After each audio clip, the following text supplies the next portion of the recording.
Пазарна влезе во маркетите, се чешла документацијата во изминатите 5 до 6 месеци, за да се види како се однесувале трговците.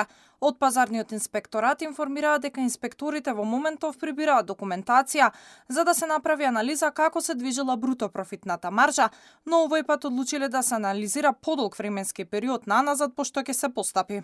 Од вчера стартуваме буквално по сите маркети, производители и дистрибутири за да ја видиме бруто профитната маржа. Ке се прави анализа на изминатите 5-6 месеци, пошто треба да го известиме Министерството за економија. Инспекторите веќе се во најголем дел од маркетите.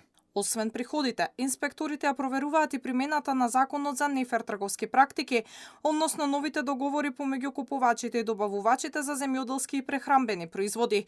Законот кој треба да стави ред во трговијата е под надлежност на Комисијата за заштита на конкуренција. Инспекциите вонредно се во акција, откако владата најави борба против злоупотребите кои ги прават дел од трговците, што го поттикна и револтот на граѓаните кои се мобилизираат за бојкот поради превисоките цени.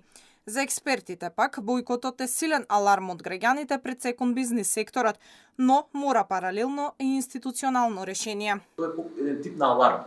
Тоа е еден тип на предизвик, односно порака која сакаат да пратат потребувачите. Паралелно со бојкотот, кој веќе ве покажува дека граѓаните реагираат, совеста гледаме дека трговците почнуваат да определени оправдувања да кажуваат како се пресметали цените и така натаму, институциите мора да почнат да делуваат паралелно со.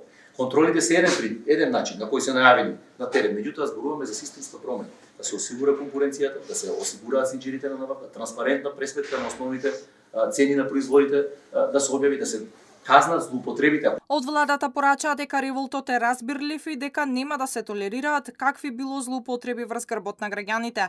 Премиерот Мицкоски побара од пазарниот инспекторат, Комисијата за заштита на конкуренција и од Министерството за економија вонредни контроли на терен, а доколку анализите покажат да има ригорозни казни.